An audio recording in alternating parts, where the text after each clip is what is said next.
오늘 부활주일인데 부활의 신앙을 가진 한 분의 귀한 시를 먼저 소개하려고 합니다. 김정준 목사님의 내가 죽는 날이라는 제목의 시입니다. 띄워주시죠. 내가 죽는 날 그대들은 저 좋은 낙원 이르니 찬송을 불러주오. 요한계시록 20장 이하 끝까지 읽어주오. 그리고 나의 묘비에는 이것을 새겨주오. 임마누엘 단 한마디 말을. 내가 죽는 날은 비가 와도 좋다. 그것은 내 죽음을 상징하는 슬픔 눈물이 아니라 예수의 보혈로 내 죄 씻음을 받은 감격의 눈물이라네. 내가 죽는 날은 바람이 불어도 좋다. 그것은 내 모든 이 세상 시름을 없이 하고 하늘나라 올라가는 내 길을 준비함이라. 내가 죽는 날은 눈이 부시도록 햇볕이 비치어도 좋다. 그것은 영광의 주님 품에 안긴 내 얼굴에 광채를 보여줌이라. 내가 죽는 시간은 밤이 되어도 좋다. 캄캄한 하늘이 내 죽음이라면 거기 빛나는 별의 광채는 새 하늘에 옮겨진 내 눈동자이리라. 오, 내가 죽는 날, 나를 완전히 주님의 것으로 부르시는 날, 나는 이 날이 오기를 기다리노라. 다만 주님의 뜻이면 이 순간에라도 닥쳐오기를, 번개와 같이 닥쳐와 번개와 같이 함께 사라지기를. 그 다음은 내게 묻지 말아다오. 내가 옮겨간 그 나라에서만 내 소식을 알 수 있을 터이니, 내 얼굴을 볼 수 있을 터이니. 여러분, 부활의 신앙을 가지고 있으면 죽음이라고 하는 것도 결코 두렵지 않습니다. 이 김 목사님의 표현처럼 죽음을 기다립니다. 죽음 이후에 영원한 나라가 있음을 알고 있고 믿고 있기 때문이죠. 오늘이 부활주일입니다.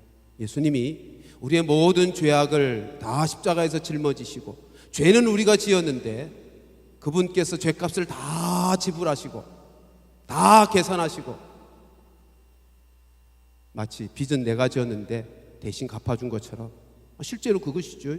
성경에 죄라고 하는 단어는 빚이라는 단어니까, 죄는 내가 지었는데 그분께서 다 갚아주셔서 십자가에서 피 흘려 죽으시고, 뿐만 아니라 3일 만에 죽음의 권세 이기시고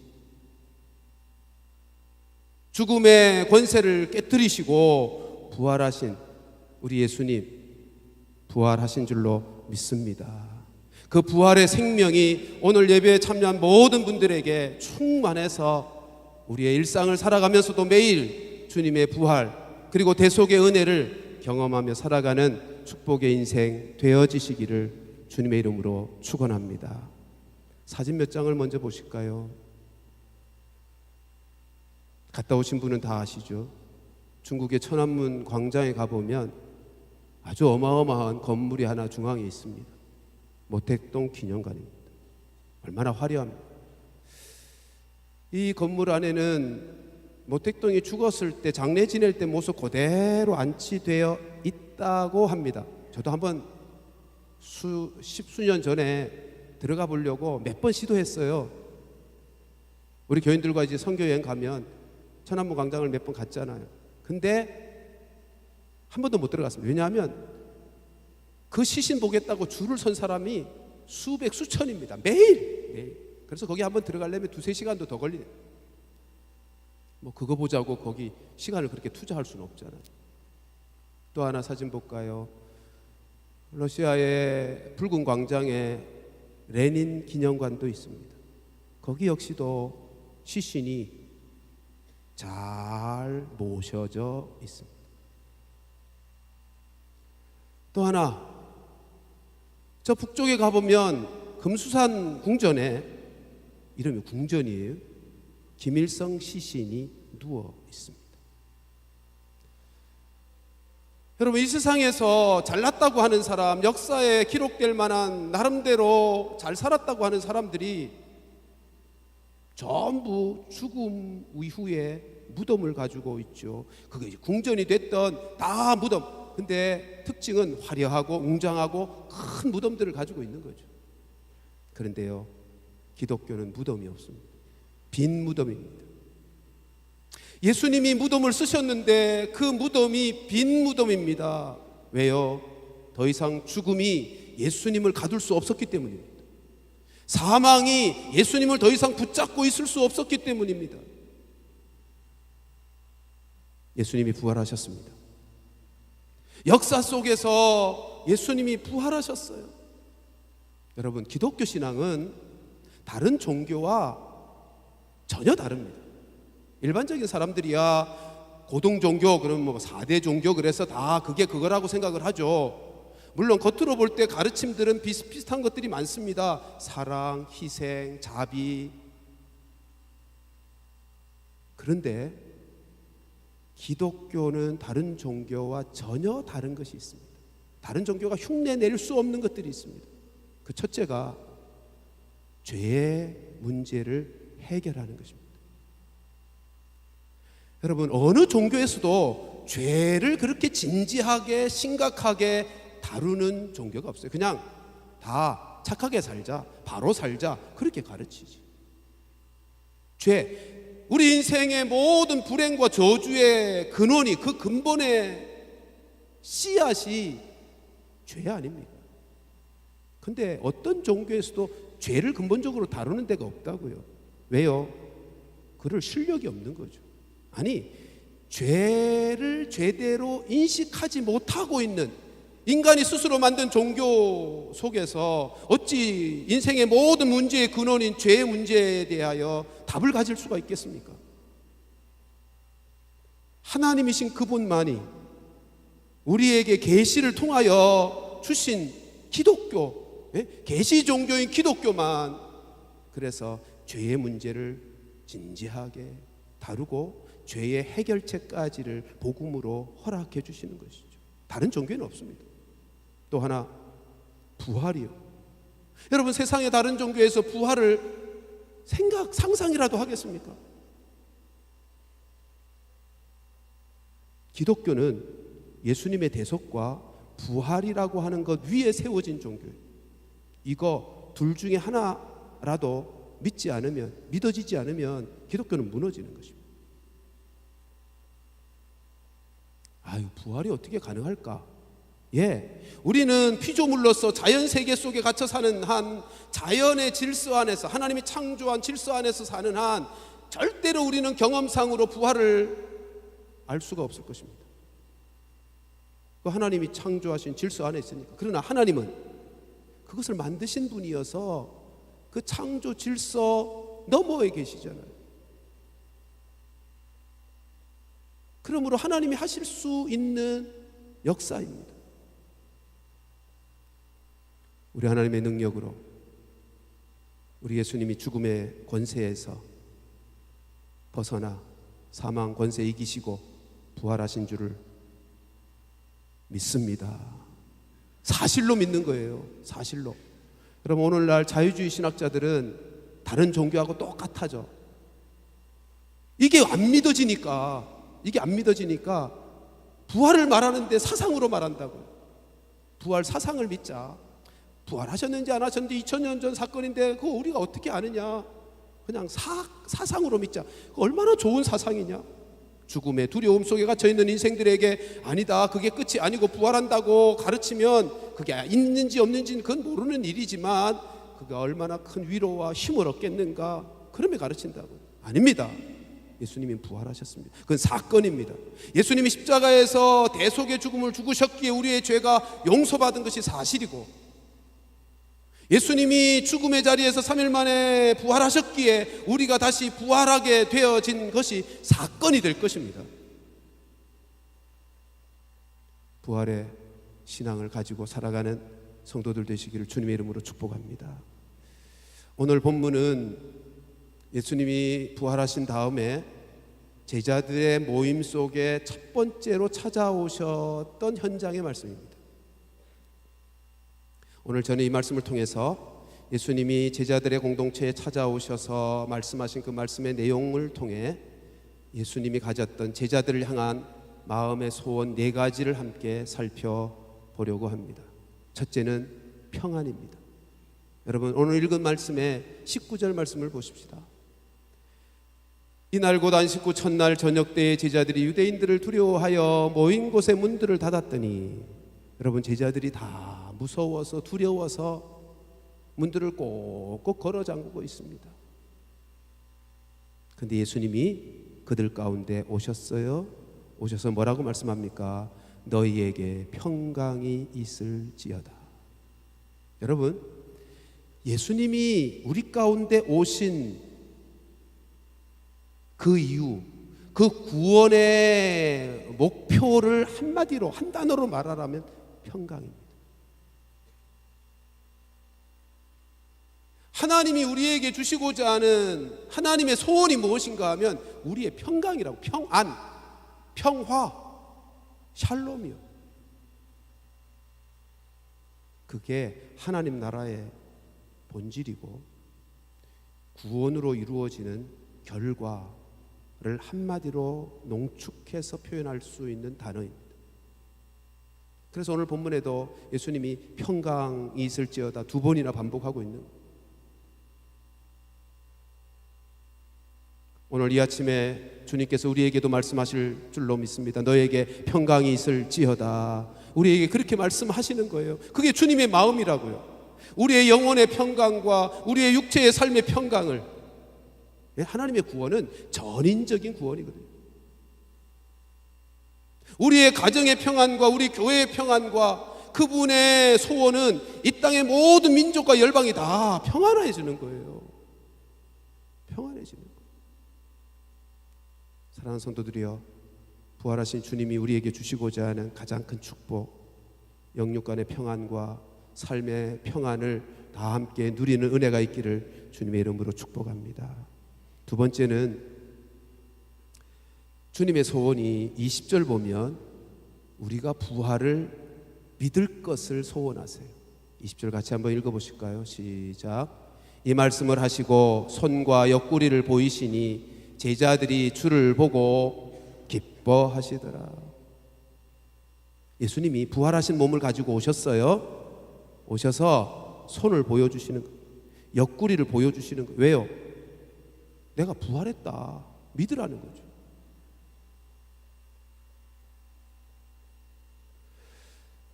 제자들이 안 믿었어요. 이 전까지는.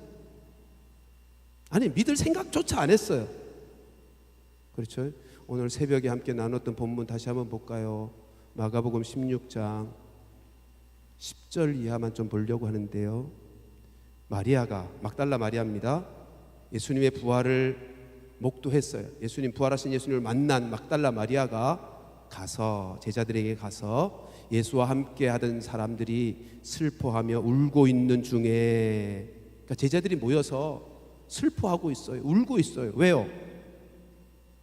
예수님이 죽으셨다는 거지. 그리고 끝났다는 거예요. 부활을 전혀 믿지 못하고 있어. 그래서 슬퍼하고 울고 있어요. 그래서 막달라 마리아가 그들에게 쫓아가서 이 일을 알렸어요. 예수님이 부활하셨다. 그랬더니 11절, 그들은 예수께서 살아나셨다는 것과 마리아에게 보이셨다는 것을 뭐라고요? 듣고도 믿지 아니했다. 아니, 그 얘기, 예수님, 부활하신 예수님을 만났다라고 하는 마리아가 소식을 전하면 듣고 믿어야죠. 근데 듣고 믿지 않았대. 근데 이렇게 이런 일이 한 번 있었던 게 아니에요. 12절 13절, 그 후에 그들 중 2사람이 걸어서 시골로 갈 때, 제자 중에 2사람이 시골로 가서 엠마오로 내려가다가 예수님 만났어요. 부활하신 예수님 만났어요. 그래서 다시 예루살렘으로 돌아왔어. 그래서 예수님께서 다른 모양으로 그들에게 나타나시니 13절, 2사람이 가서 예루살렘으로 다시 가서 남은 제자들에게 알렸다고요. 야, 우리도 부활하신 예수님 만났다.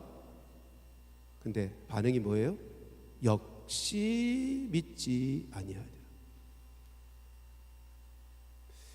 참, 부활을 믿는다는 게 쉬운 일은 아니겠죠. 그렇죠? 어쩌면 이들의 이런 반응들은 아주 정상적인 반응이라고도 할 수 있어요. 그렇잖아요. 우리가 어떻게 믿어요? 부활을, 죽은 자가 살아났다는 사실을 우리가 어떻게 믿을 수가 있냐고요. 경험상으로는 절대로 못 믿는 거거든요. 아까 말씀드린 것처럼. 그래서 안 믿어지는 거예요. 보았다고 하는데도 안 믿어지고, 부인했던 제자 두 사람이 가서 부활하신 주님을 만나고 돌아와서 보았다, 나도 봤다, 그런데도 역시 안 믿는 거예요. 그래서 14절 보면 예수님이 그들을 책망하시죠. 그 후에 11 제자가 음식 먹을 때에 예수께서 그들에게 나타나서 그들의 믿음 없는 것과 완악한 것을 꾸짖으시니 이는 자기가 살아난 것을 본 자들의 말을 믿지 아니함. 예수님이 책망하는 거예요. 왜 이렇게 마음이 완악하냐? 왜 이렇게 안 믿냐? 안 믿어지는데요. 그렇잖아요. 안 믿어지는데. 당연하죠. 안 믿어지니까 못 믿는 거예요. 다른 사람이, 본 사람이 와서 말을 해도 내가 안 믿어지는데 어떻게 믿겠어요? 근데 오늘 읽은 본문의 뒷부분 계속 이어보면 예수님이 제자들 모임에 두 번째로 찾아오신 사건이 기록됩니다. 그 첫 번째 모임에서는 도마가 그 자리에 없었어요. 왜 도마가 그 자리에 없었어요? 그러니까 도마도 그 얘기를 듣고 예수님 만나고 싶었을 거 아니에요. 근데 못 믿었다고요. 에이, 다른 제자들이 다 이제 보고 믿었는데 도마는 그 현장에 없어서 나는 못 믿겠어. 그랬더니 두 번째 제자들 모임 속에 예수님이 찾아오셔서 말씀하시죠. 27절, 오늘 본문 27절을 보면 예수님께서 도마에게 뭐라 그러죠? 도마에게 이르시되 네 손가락을 이리 내밀어 내 손을 보고, 손을 만져보라는 거예요. 손을 내밀어 내 옆구리에 넣어보라. 야, 믿으라 그 말이잖아요. 지금 보여주는 거잖아요. 그리하고 믿음 없는 자가 되지 말고 믿는 자가 되라.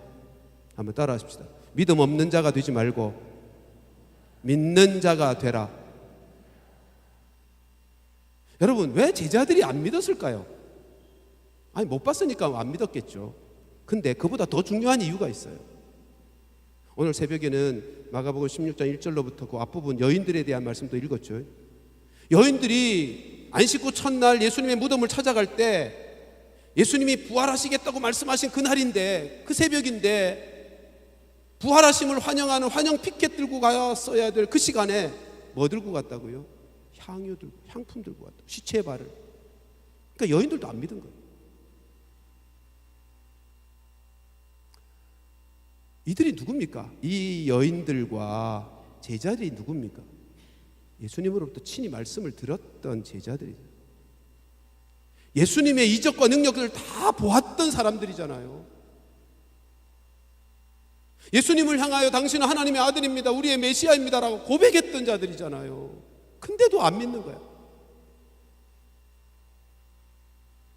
이유는 딱 한 가지. 예수님이 하신 말씀을 안 믿었기 때문에. 마태복음 20장 19절 말씀을 보시면 예수님이 자신이 고난을 당하실 것과, 마태복음 20장 19절, 자신이 고난을 당하실 것과 3일 만에 부활하실 것, 다시 살아날 것을 제자들에게 이미 말씀하셨어요.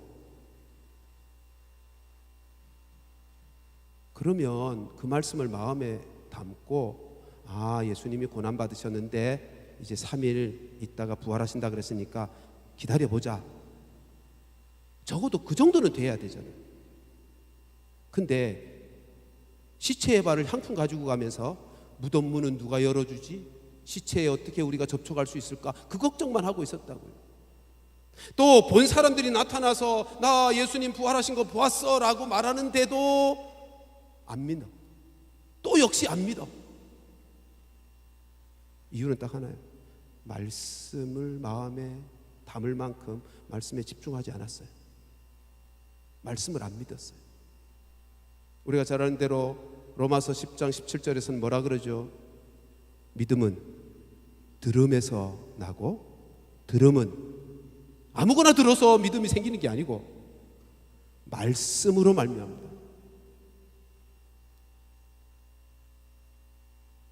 믿음이라고 하는 것은 말씀을 들음으로 일어나는 역사예요. 근데 말씀을 듣지 않으면 구원받는 믿음을 가질 수가 없다고요. 이상한 믿음을 가지는 거예요.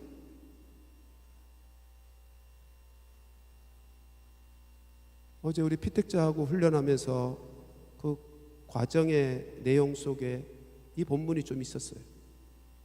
여러분, 신앙생활의 출발이 말씀이어야 해요. 그리스도께서 하신 말씀, 그게 신앙의 출발점인 사람은 구원받는 믿음이 될 거예요. 근데 엉뚱한 것이 신앙의 출발이 되면 그건 의심해 봐야 돼요. 자, 아무튼 지금 제자들이 예수님께서 나는 고난을 받고 3일 만에 부활하리라고 친히 말씀하셨는데도 그 말씀은 귀담아 듣지도 않았어. 기대도 안 하는 거예요. 기대도 부활하실 것에 대한. 그런데 우리가 잘 알죠. 예수님이 이렇게 만나고 나서 이들은 변합니다. 부활의 증인으로 변합니다. 놀랍지 않습니까? 뭐 놀랄 것도 없죠. 사실은 죽으신 것 내가 알고 그 죽으셨던 예수님이 부활하셨으니까 그것을 직접 목도한 사람들이야. 다른 사람 다 못 믿어도 나는 믿을 수 있죠. 근데 이제 문제는 부활하신 예수님을 믿으려면 부활하신 예수님을 직접 만나기만 해야 됩니까? 만일 그렇다면 예수님이 오늘날까지도 살아 계셔야 되잖아. 네? 선택된 자들이 다 믿기까지 계속 이 땅에서 다니셔야 되잖아. 근데 예수님은 40일 동안 부활하신 다음에 40일 동안 있다가 떠나셨잖아. 근데 우리 보고 십자가만 믿지 말고 부활도 믿으래. 어떻게 믿어요? 다시 한번 마가복음 16장 14절 말씀을 같이 가서 보십시다. 예수님이 제자들을 책망하실 때, 믿지 못하는 저들을 책망하실 때 무엇을 책망하시나 잘 보십시오. 이는 자기가 살아난 것을 본 자들의 말을 믿지 못한 것, 보지 못한 것에 대한 문제가 아니고 본 사람들의 말을 믿지 못한 것, 그것을 지금 마음이 완악하다 그러고 왜 믿지 못하느냐고 그러는 거예요. 여러분, 예수님의 부활을 본 사람들이 생명 내놓았어요. 그렇죠? 너 예수 십자가 전하지 마, 부활 전하지 마, 그래서 감옥 가두고 그래도 전하겠다고 나서면 화형에 처하고 짐승에 찢겨 죽임을 당하게 했다고요. 그런데도 예수님 부활을 외쳤어요. 여러분, 이 정도 되면 예수 부활을 보았다는 사람의 말을 믿을 만하지 않아요? 거짓말 때문에 자기 생명 내어놓는 사람이 어디 있냐 말이에요. 거짓말 할 때는 다 자기 이속 챙기고 이익을 얻고자 속이는 거지. 손해보기 위해서 속이는 사람은 없어. 거짓말하는 사람은 없어요. 근데 생명 내어놓으면서까지 부활을 증언하며 그 사역을 포기하지 않는다면 그의 말을 믿어줄 만한 거 아니냐 말이에요. 지금 예수님이 책망하는 거 그겁니다. 내가 살아난 것을 본 자들의 말을 왜 믿지 못하느냐. 그렇잖아요. 이제는 예수님이 계속 이 땅에 계실 수 없으니까 어떻게 예수 부활을 믿을 수 있어요? 본 자들의 말을 통해서만 믿을 수 있는 거예요. 근데 또 하나의 질문 생기죠. 본 자들, 직접 본 자들도 다 2000년 전이잖아요. 2000년 전. 그러니까 처음 예수님, 부활하신 예수님을 본 자들은 우리가 만날 수가 없어요. 근데요, 처음 본 자들의 말은 우리가 만날 수 있다. 그들의 말은 믿을만 했어요. 그래서 기독교 역사를 보면 로마가 국교로 기독교를 반포하기 전까지 313년 전까지 교회가 계속해서 핍박을 당했잖아요. 일대는 예수님 돌아가시고 나서 100년 흐르면 일대가 끝났어요. 직접 본 증인들은 다 끝났어. 근데 그 일대의 증인들이 전한 것을, 그 말을, 부활의 말을 믿고 다시 부활을 전하면서 자기 앞에서 부활을 전하다가 화형을 당하고 짐승에게 찢겨 죽임을 당하는 현장을 보면서도 나는 예수님의 십자가를 믿으며 부활을 믿는다고 외쳤던 사람들이 300여 년까지 계속됐다고. 그게 어떻게 가능했을까요? 그리고 그 신앙의 방식이 오늘날 우리에게까지 온 거예요. 그게 어떻게 가능하죠? 그 신비한 부분이 있죠. 이런 거잖아요. 처음에 일대는 직접 본 사람이 예수님 부활하셨어 외치죠. 그래서 그 말을 듣고 믿었어요. 믿으면 신비한 일이 하나 일어나요. 예수님이 부활을 믿으면, 대속을 믿고 부활을 믿으면 예수님이 우리 안에 들어오십니다. 믿으십니까? 우리가 예수의 십자가의 보혈의 은혜를 힘입어서 그분을 나의 주로 영접하는 순간 그분이 내 인생 속에, 내 삶 속에, 내 심령 속에 들어오신단 말이에요. 그러고 나면요, 더 이상 다른 증거가 필요하지 않아. 왜요? 부활하신 예수님이 내 안에 계시는데 이제는 그것이 나의 증거야. 부인할 수 없는 증거야. 예수님이 부활하시지 않았다면 그런 일은 일어나지 않아요. 예수님이 죽음의 권세 이기시고 부활하시지 않았다면 아무리 많은 사람들이 그렇게 표현해도 그런 일이 일어나지 않았을 거예요. 여러분, 제자들이 모여서 이런 토의를 했을까요? 야, 예수님의 가르침이 얼마나 훌륭한 가르침이냐. 이건 역사 속에 이제까지 없었던 귀한 가르침이다. 이 가르침 우리 후대에게도 전해야 되지 않겠느냐. 이것으로 끝나는 건 너무 아쉽다. 그러니 우리 대책을 좀 세워보자. 어떤 대책? 야, 예수님이 죽으시고 끝났지만 부활했다고 하자. 그러면 사람들이 다 이 특이하니까, 있을 수 없는 일이 일어났으니까 다 주목할 것이고, 예수님이 도대체 어떤 말을 한 사람이길래 부활했는가 관심도 기울이지 않겠냐. 그러면 후대의 사람들이 예수님의 가르침을 배울 수 있지 않겠냐. 우리 부활했다고 전하고 곧 이것 때문에 이 미친놈 그러면서 우리가 핍박을 당하고 죽임을 당해도 끝까지 밀고 나가자. 그러면 예수의 가르침이 후대까지 잘 전해질 것 같아. 여러분, 이렇게 토의해서 부활을 전하면서 목숨을 내어놓았을까요? 천만에요. 그럴 사람 아무도 없어요. 한두 사람, 예수님의 가르침이 얼마나 뛰어난지 감동을 받아서 한두 사람이 자기 목숨 내어놓을 수 있을는지 모르지만 그 수백여 년 동안 예수님의 부활 때문에 자기의 생명을 주저하지 않고 내어놓을 수 있는 일이 어떻게 가능한가 말이에요. 근데 일대 이후로는 다른 증거가 필요 없었다고. 예수의 부활을 믿는 순간 예수님이 내 안에 계셔서 이제는 나와 함께 사는데 뭐. 나와 함께 살아. 그러니 그분이 살아났다고 말할 수밖에.